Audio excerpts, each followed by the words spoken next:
Yes, hello everyone. I hope everybody is fit and fine and मैं आपके लिए उपलब्ध हूँ करंट अफेयर्स के साथ विज्ञान प्रौद्योगिकी में, जिस सीरीज में हम लोग जनवरी टू जून के करंट अफेयर्स को डिस्कस कर रहे हैं। इसी क्रम में हम आगे बढ़ते हैं आज की क्लास में। और पिछली क्लास में आपने जो कंप्लीट किया था वो हमने कर लिया था स्पेडेक्स, है ना। तो स्पेडेक्स जो है उससे रिलेटेड ये जो टॉपिक है स्पेडेक्स एग्जैक्टली क्या है, कैसे इसको लॉन्च किया गया, और जो भी टेक्निकलिटीज थी ये पिछली क्लास में हम पूरा कर चुके हैं। इसके बाद हम लोग आज के नए टॉपिक पर आते हैं और ये हमारा टॉपिक है अंतरिक्ष में लोबिया के बीजों का अंकुरण। अब देखिए, सुनने में ही बहुत खूबसूरत सा टॉपिक है, तो यहां से मैं आपको बताना शुरू करूंगा और थोड़ा सा यहां से अब हम लोग प्री फोकस्ड हो जाएंगे, राइट, एक्सक्लूसिवली, ताकि कुछ कम समय में ज्यादा चीजें आप कवर कर पाए। तो हम बात कर रहे हैं अंतरिक्ष में लोबिया। लोबिया होता है ब्लैक आइड सीड्स, ठीक है। सफेद रंग का बीज है, उसके अंदर ब्लैक कलर का डॉट है, आई की तरह नजर आता है, और उसका अंकुरण अंतरिक्ष में। अब अंतरिक्ष में सबसे बड़ी बात, no water, no respiratory gases, मतलब there is no support for life, but उसको किया गया। तो ये क्या विषय है, क्यों किया गया, इसकी क्या सिग्निफिकेंस है, ऐसे कुछ प्रश्नों को लेकर के ये टॉपिक है। I hope you will enjoy it. तो सबसे पहले ये देख लीजिए कि इस एक्सपेरिमेंट को किया किसने, इसको किया इसरो ने। और इसरो ने किया क्रॉप्स। क्रॉप्स क्या होता है, ये basically orbital orbital plant studies है। प्लांट के ऊपर ऑर्बिट्स में, माने किसी अंतरिक्ष की कक्षा में कुछ स्टडी करना, ये समझना कि वो अंकुरित कैसे हो सकता है, फ्लरिश कैसे हो सकता है वगैरह। उसके आगे चल के जो और मतलब महत्व है, उसकी सिग्निफिकेंस है, वो मैं बताऊंगा। पर ऑर्बिटल प्लांट स्टडीज, अब ये है compact research module for, so इसको बोलते हैं हम C for compact research module for orbital plant studies. तो ये टॉपिक हुआ क्रॉप्स। सर ने इसका वो एब्रिविएशन है जिसको कि हम आसानी से लर्न कर सकते हैं, which stand for compact research module for orbital plant studies. Okay, first thing. Then come to, इसके बाद में आ जाइए कि अगली बात यह है कि ये माइक्रोग्रेविटी में, जहां पर ग्रेविटी, गुरुत्वाकर्षण शक्ति बहुत बहुत कम है, ऐसी परिस्थिति में लोबिया माने ब्लैक आइड जो पी है, उसके बीजों को सफलतापूर्वक अंकुरित कर लिया गया। ये एक्सपेरिमेंट पूरा हुआ, तो इस वजह से ये चीज चर्चा में आ गई। तो ये एक महत्वपूर्ण उपलब्धि थी। इसके बाद में आगे देख लीजिए, इस तरह से कुछ पिक्चर्स हैं, ये लोबिया है, राइट।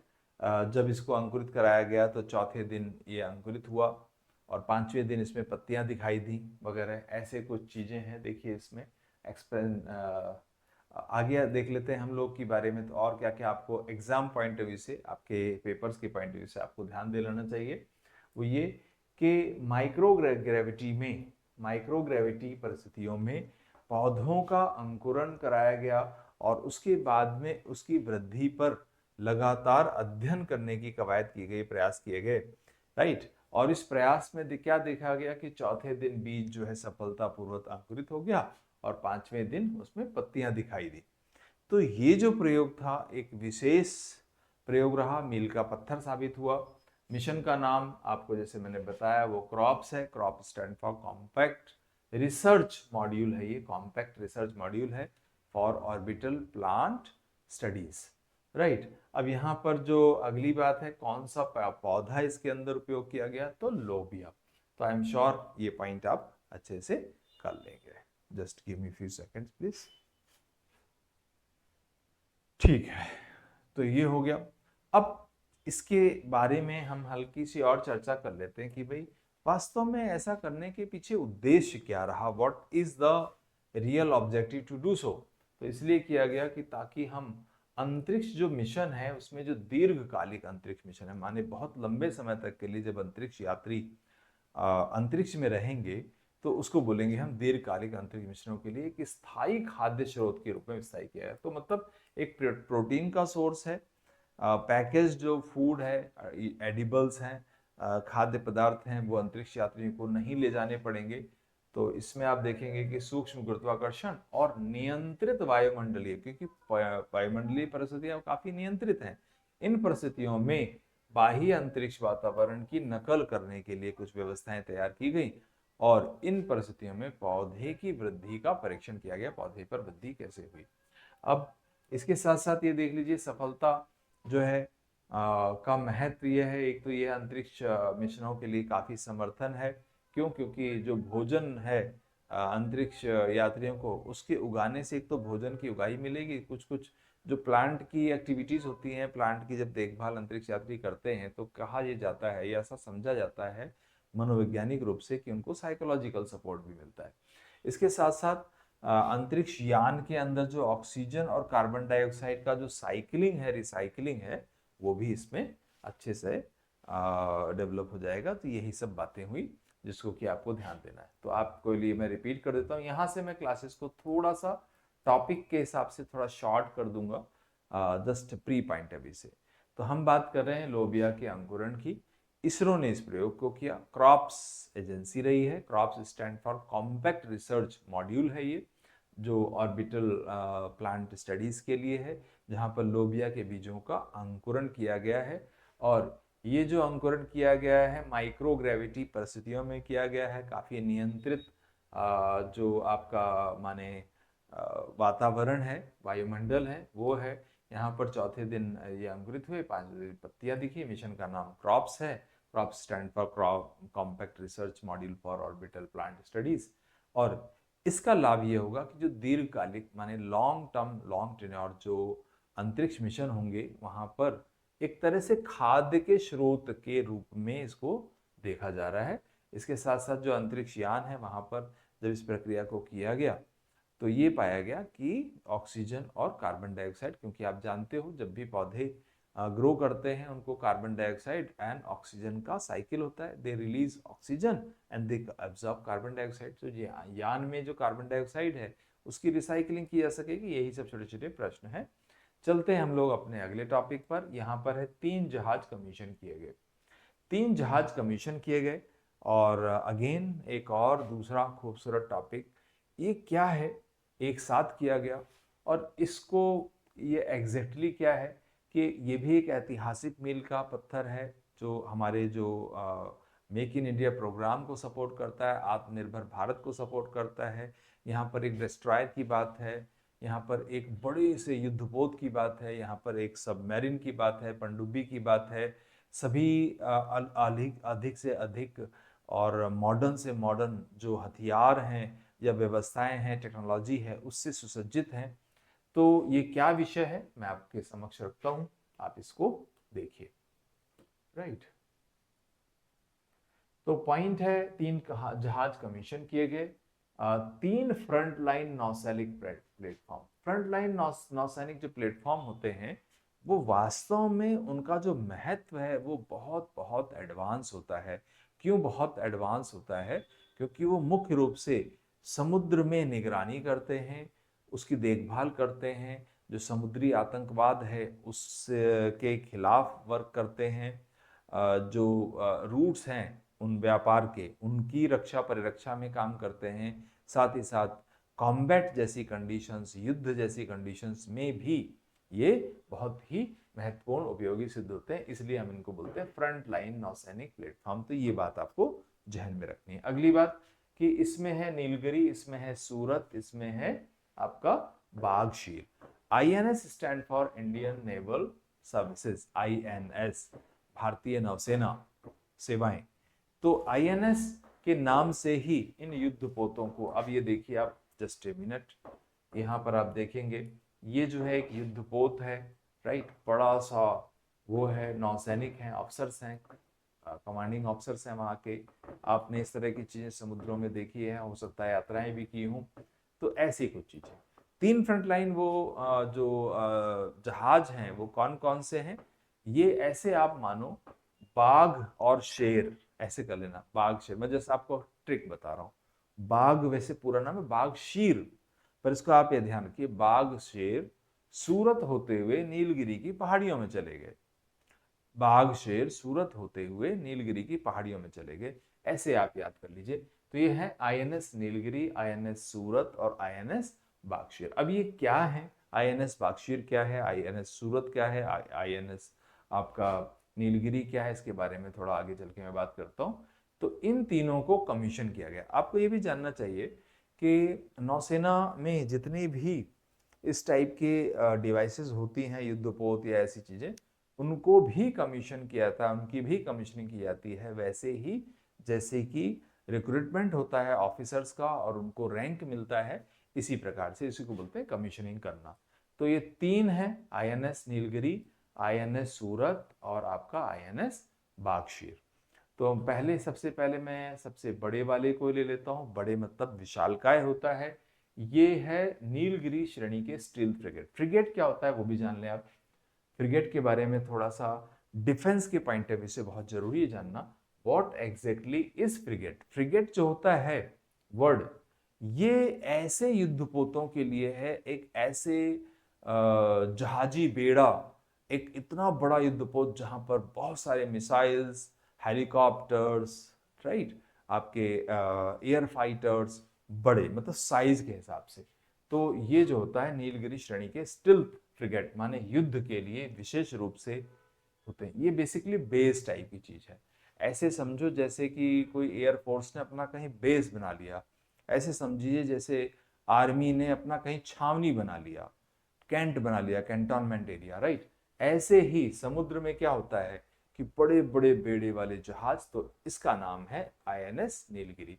अब ये ऐसी चीजों को हम बोल देते हैं फ्रिगेट। ओके, ये प्रोजेक्ट 17A के तहत है, तो ध्यान रखेंगे जो नीलगिरी है वो प्रोजेक्ट 17A के तहत है, और ये है आपका फ्रिगेट, राइट, फ्रिगेट,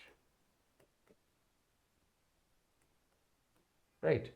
तो अब बाकी सब तो प्रश्न गौण हो जाते हैं, लेकिन यहाँ पर आपको कुछ बातें और जाननी चाहिए, क्योंकि ये मामला है आत्मनिर्भर भारत का। यहाँ पर हम एमडीएल की बात कर रहे हैं, Mazagon dock ship builders limited, as well as यहाँ पर जो आपके garden reach ship builders and engineers, जिसको बोलते हैं इसको बोलते हैं GRASE, राइट, GRS, सॉरी, ये ऐसे नहीं है, ये ऐसे है GRSE, ये, राइट। तो ये हो गया आपका garden reach ship builders engineers Kolkata. तो दोनों के दोनों ये जो युद्धपोत निर्माण कंपनीज हैं, जो पूरी दुनिया से इनके पास बहुत सारे ऑर्डर हैं, बहुत सारे इनके पास माने व्यापारिक दृष्टिकोण से भी ये बहुत ज़्यादा काम कर रहे हैं, ठीक है। तो ना केवल हमारे देश के लिए GRSE काम कर रही है, एमडीएल काम कर रही है, MDL stand for Mazagon dock ship builder limited. तो इसने इन इन दोनों के संयुक्त प्रयास से नीलगिरी बनाया गया। तो इसका हुआ है निर्माणकर्ता कौन है, ये सवाल है, राइट। तो हम याद रखेंगे यहाँ पर है एमडीएल और आपका GRSE, राइट, दिस थिंग। फिर फ्रिगेट का मीनिंग मैंने आपको समझा दिया। ये जो फ्रिगेट है ये मल्टी मिशन स्टेल्थ फ्रिगेट है, यहाँ पर बहुत सारे मिसाइल्स कर सकते हैं, इसको आप देख लेंगे डिटेल्स, ठीक है। अपने आप में ये ऐसे 7 फ्रिगेट की प्लानिंग है। प्रोजेक्ट जो 17 मैंने आपको ए बताया, 17 के तहत कितने 7 फ्रिगेट में से ये सबसे पहला है। आगे आप देखेंगे वो चौथा और अंतिम है, अगली जो सीरीज है, जैसे आपका सूरत और आपका दूसरा माने बागशीर, जो सबमरीन की बात कर रहे हैं, वो आपका जैसे अगला वाला चौथा है, और अंतिम है अपने सीरीज का, अपने प्रोजेक्ट का। उसके अलावा जो और अगला है वो 7वां है, वो भी अंतिम है। लेकिन इनमें से ये जो आपका नीलगिरी है ये 7 फ्रिगेट में से पहला है, राइट। तो ये सब बातें आपको ध्यान रखनी है। I tell you once again, Nilgiri, MDL and GRSE, project 17A, frigate, blue water operation के लिए मल्टी मिशन स्टाइल, प्रोजेक्ट 8 के तहत 7 फ्रिगेट होंगी, उनमें से पहला। तो ये चीज जहन में डाल लीजिए, पूरे 1 साल के अंदर देश के किसी भी स्टेट पीसेस में पूछा जाएगा, डिफेंस का एक बहुत एक्सक्लूसिव टॉपिक है। आई एम श्योर ये क्वेश्चन आप देखेंगे जल्दी। देन कम टू अगला वाला हम बात कर रहे हैं सूरत की। इसका सूरत माने वो प्लेस नहीं है, आईएनएस सूरत।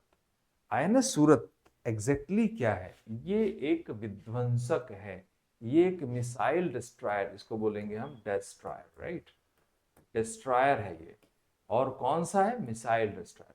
माने एक ऐसी व्यवस्था है जो किसी भी टाइप के मिसाइल को क्या कर सकती है? कैंसिल कर सकती है, हवा में, थल पे, नभ में, जमीन में, सबमरीन से आती हुई, सभी किसी भी टाइप के।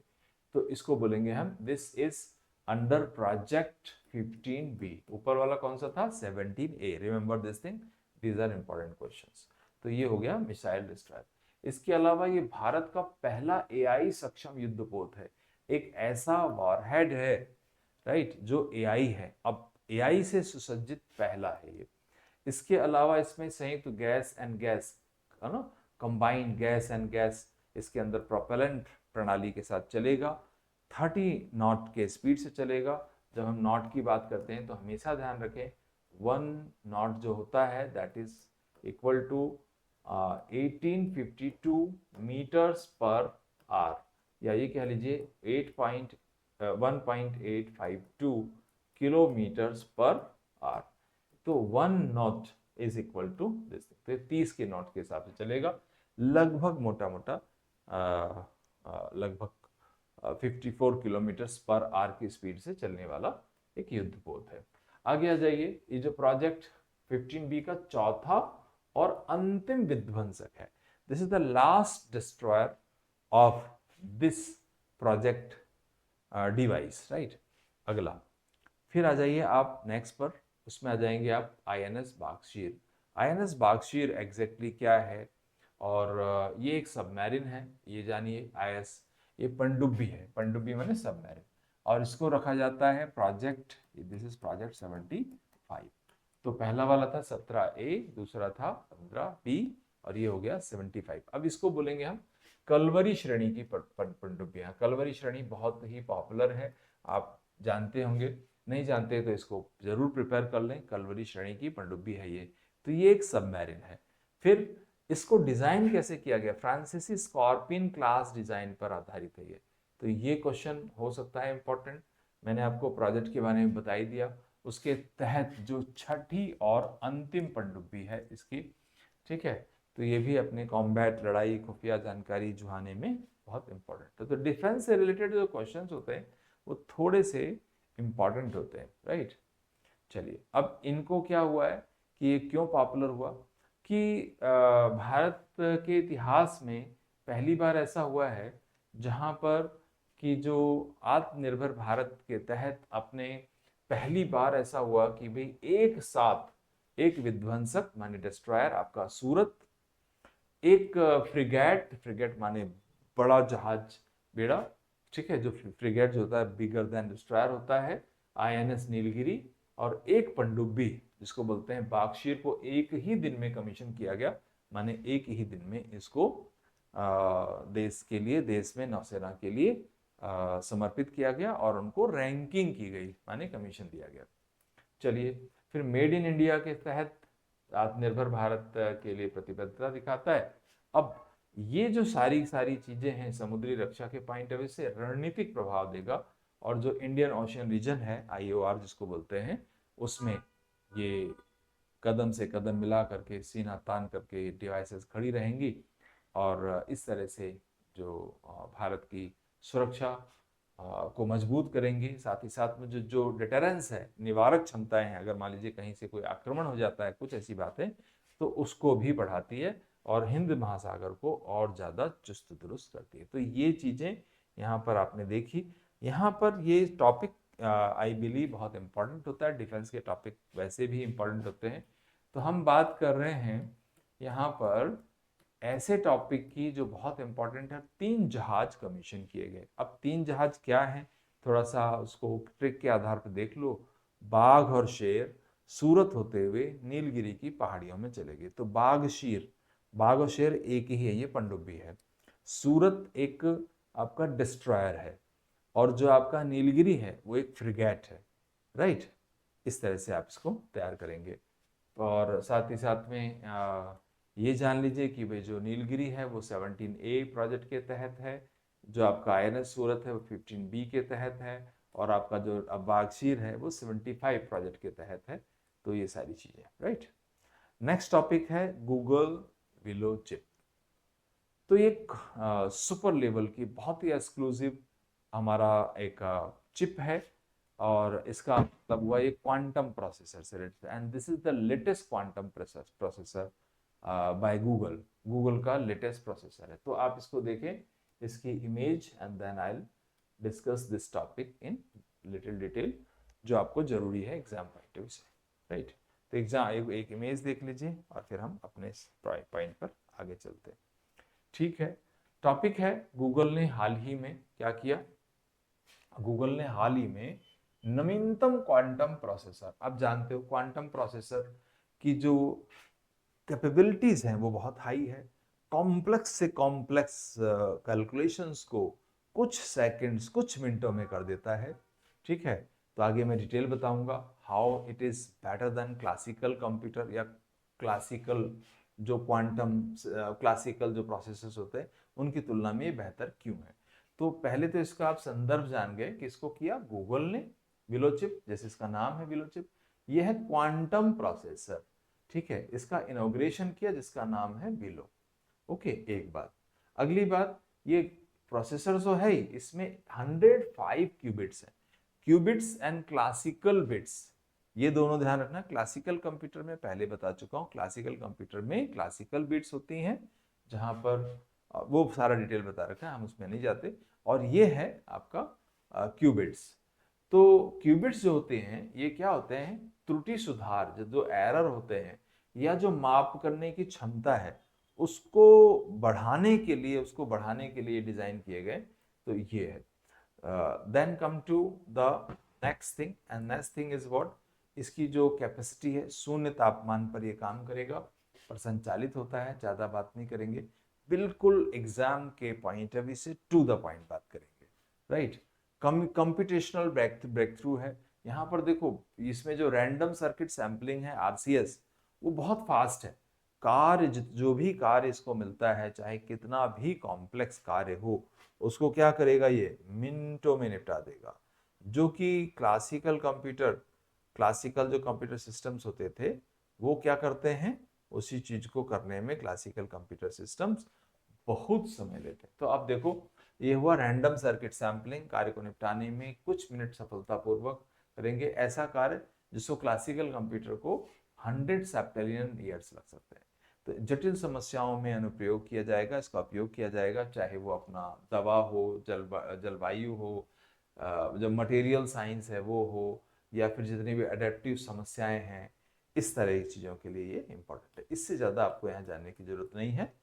तो हम बात कर रहे हैं गूगल द्वारा, गूगल ने जिस चीज़ का अनावरण किया है वो अपना लेटेस्ट क्वांटम प्रोसेसर को इसको इनॉग्रेट किया है, अनावरण किया है। इसका नाम है विलो चिप, ये ध्यान रखना है। दूसरी बात, कितने क्यूबिट्स हैं इसमें, 105। इसके साथ साथ देखिए कि भाई ये कॉम्प्लेक्स कैलकुलेशंस को बहुत तेज कर सकता है, कुछ सेकंड्स, कुछ मिनटों में कर सकता है। त्रुटि सुधार मापनीयता को बढ़ाने के लिए है। शून्य तापमान माने -273.15 डिग्री सेल्सियस पर संचालित होते हैं।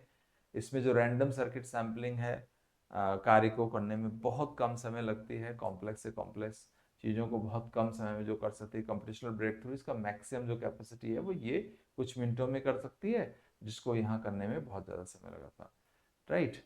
और इसके रिसर्च के साथ ही जो बहुत सारे जो उद्योग हैं या दवाएं हैं, जलवायु है, वातावरण है, बहुत सारे क्षेत्रों में क्रांतिकारी होगा। सो ये सारी चीजें हुई। Let's see green bank. Green bank जैसा इसका नाम है तो ये बैंक। तो पहली बात तो आप ये जानिए कि ये है तो एक बैंक, लेकिन इस बैंक से, यहाँ बैंक में जो धनराशि इकट्ठी होती है उसका उपयोग कुछ ग्रीन से रिलेटेड होता है। तो ये क्या टॉपिक है, क्यों चर्चा में आया, क्यों डिस्कशन में है, आपको क्या क्या जान लेना है, तो उसके बारे में मैं आपको थोड़ा सा इसका सरलीकरण करता हूँ। तो पहले तो देख लीजिए कि हम बात कर रहे हैं global south including India, complete global south जो है इंक्लूडिंग इंडिया, ठीक है। तो हम सब जो अपना ये है COP29 है ना, कॉन्फ्रेंस ऑफ पार्टीज, प्रतिबद्धताओं के लिए बावजूद है ना, इसकी प्रतिबद्धताओं के बावजूद जलवायु वित्त को सुरक्षित करने के लिए उस क्षेत्र पे बहुत ज्यादा काम नहीं हुआ था।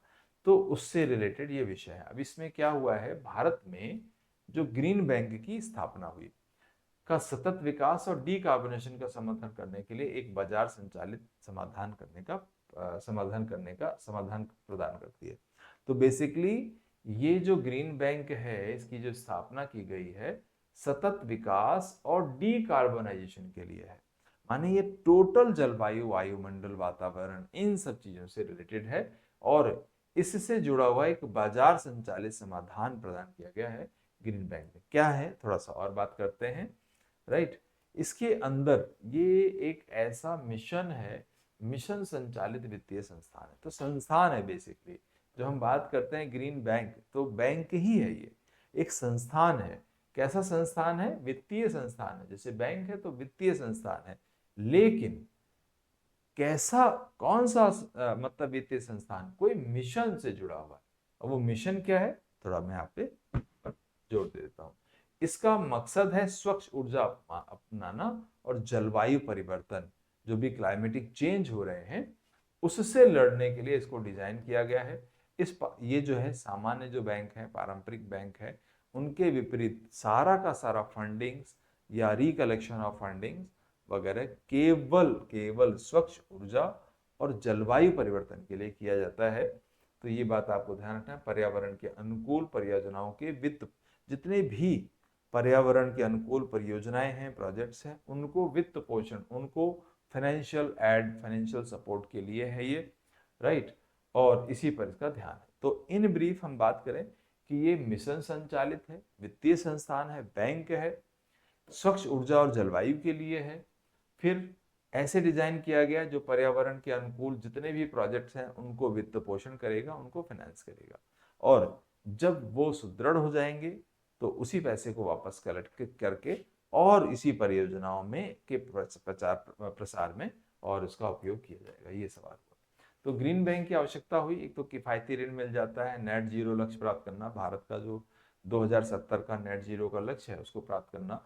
इसके जरिए जो किसान है या एमएसएमई है, एमएसएमई जो है, उनको किफायती ऋण के माध्यम से उनको ऋण देंगे तो क्या होगा, पर्यावरण के अनुकूल जितनी भी प्रथाएं हैं या व्यवस्थाएं हैं, उनके अनुकूल जो तौर तरीके हैं उनको अपनाने के लिए, सशक्त बनाने के लिए किया गया है। ठीक है, जो लघु उद्योग हैं, किसान हैं, ताकि वो पर्यावरण के अनुकूल प्रथाओं का पालन करें, ऐसी चीजों का पालन करें। क्योंकि शुरू में जितने भी किसान हैं या फिर एमएसएमईज हैं, वो भी सस्ती जो व्यवस्थाएं हैं, प्रथाएं हैं, उन्हीं का उपयोग करते हैं। छोटे हैं, लघु स्तर पर हैं, फाइनेंशियल सपोर्ट की जरूरत होती है। तो ऐसे ग्रीन बैंक कैसे काम करते हैं, पूंजी जुटा लेते हैं सरकारी अनुदान से, पर्यावरण उपकर से सेसेस होते हैं, ग्रीन बॉन्ड जारी करके इससे धन जुटाया जाता है और उसके बाद में उसी धन का उपयोग स्वच्छ ऊर्जा और जलवायु परिवर्तन से के अगेंस्ट, माने माने उसको प्रोटेक्ट करने के लिए उसका उपयोग किया जाता है।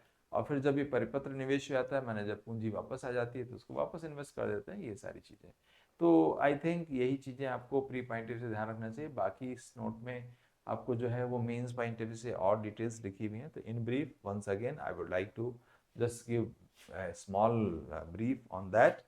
पहली बात तो ये ग्लोबल साउथ वर्ल्ड वाइड से रिलेटेड है, इंक्लूडिंग इंडिया। हमारी जो कमिटमेंट्स हैं, प्रतिबद्धताएं हैं COP29 से रिलेटेड, वो है चाहे वो ऊर्जा से रिलेटेड हो, जलवायु से रिलेटेड हो, उसके वित्त को सुरक्षित करने के लिए अभी भी संघर्ष कर रहा है ये क्षेत्र जो है साउथ, ग्लोबल साउथ, राइट।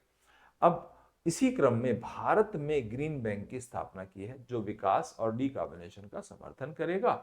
और ये जो है मिशन संचालित वित्तीय संस्थान है। इसका एकमात्र लक्ष्य है कि जो स्वच्छ ऊर्जा है अपनाएंगे या जलवायु परिवर्तन मतलब पॉजिटिव एंगल पर उसी चीज़ों को दुरुस्त करने के लिए डिज़ाइन किया गया है। पर्यावरण के अनुकूल जो भी परियोजनाएं होंगी उनके लिए वित्त पोषण करेंगे, राइट, ऋण के माध्यम से, और वापस पूंजी को जुहा लेंगे बैक में। तो ये सारी चीज़ें इसमें हैं। आ जाते हैं हम लोग अपने अगले टॉपिक पर, और ये जो टॉपिक है हमारा वो है ओपन डेटा किट प्लेटफॉर्म। तो ये क्या है, क्यों है, कैसे है, तो इसको मैं आपको बताता हूँ। थोड़ा पानी पीते चलिए आप साइड बाय साइड।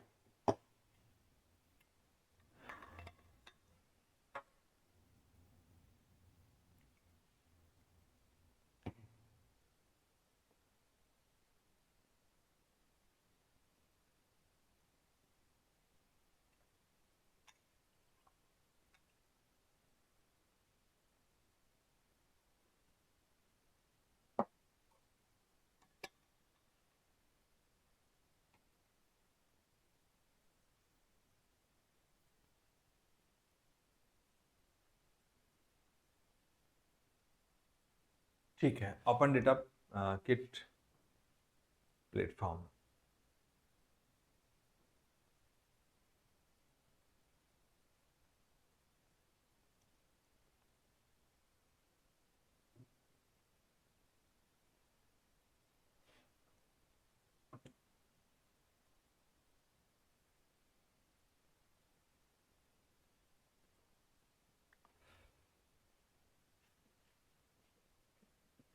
हम्म, देखो, ओपन डेटा किट प्लेटफॉर्म ये भारत के जो नियंत्रक और महालेखक परीक्षक हैं, जिनको हम कैग बोलते हैं, सीएजी, है ना, controller and auditor general of India, CAG, ने उन्होंने क्या कहा है कि सार्वजनिक व्यय में जो पब्लिक एक्सपेंडिचर होते हैं उसमें ट्रांसपेरेंसी को इंश्योर करने के लिए, साथ ही साथ में जितनी भी सरकारी योजनाएं चल रही हैं वो कितनी सफल हुई, कितनी प्रभावी हुई, उनकी प्रभावशीलता का मूल्यांकन कैसे किया जाए, तो इस व्यवस्था को सुदृढ़ करने के लिए, बनाने के लिए ओपन डेटा किट प्लेटफॉर्म का एक उपयोग किया गया। और ये एक ऐसा टूल किट है जो काफी क्रांतिकारी है। तो मुख्य रूप से ये end to end encrypted toolkit है। पहली बात तो ये जानो कि ये टूल किट है। कैसी टूल किट है? इस टूल किट के माध्यम, टूल किट है, जनरेट किसने किया इसको, रिकमेंडेशन किसकी है, सीएजी की है।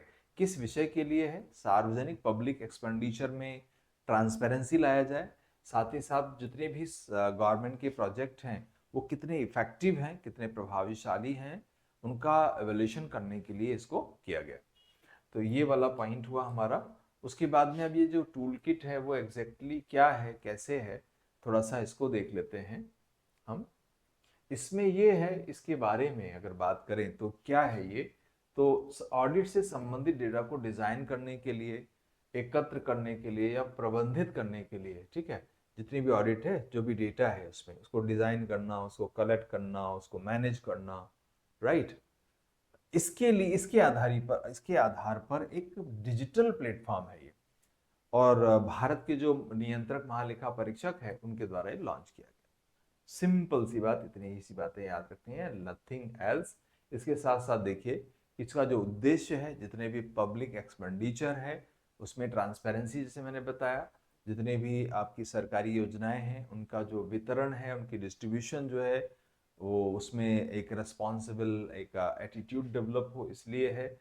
और रियल टाइम में जो जो भी बेनिफिशरीज हैं, जो लाभार्थी हैं, ठीक है, उनको ठीक से लाभ हुआ नहीं हुआ, उससे रिलेटेड फीडबैक जो है वो तुरंत प्रभाव से, रियल टाइम मैंने जिस समय हुआ तुरंत प्रभाव से उस फीडबैक को एकत्र करना इसका पर्पस है।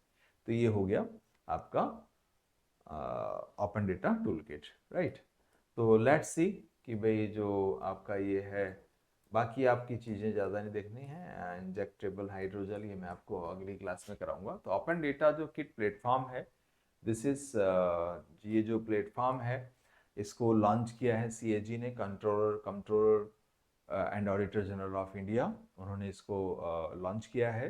पर्पस बहुत स्पष्ट था, जो पब्लिक एक्सपेंडिचर है उसमें ट्रांसपेरेंसी लाना, साथ ही साथ में जो भी सरकार की परियोजनाएं हैं, उनकी प्रभावशीलता को आखिरी पायदान तक ऑब्जर्व करना एंड टू एनक्रिप्शन के साथ टेक्नोलॉजी है, तो उसके साथ इसको किया जाता है ताकि हम वास्तविक समय में इसको स्टडी कर पाएँ। उद्देश्य यही है।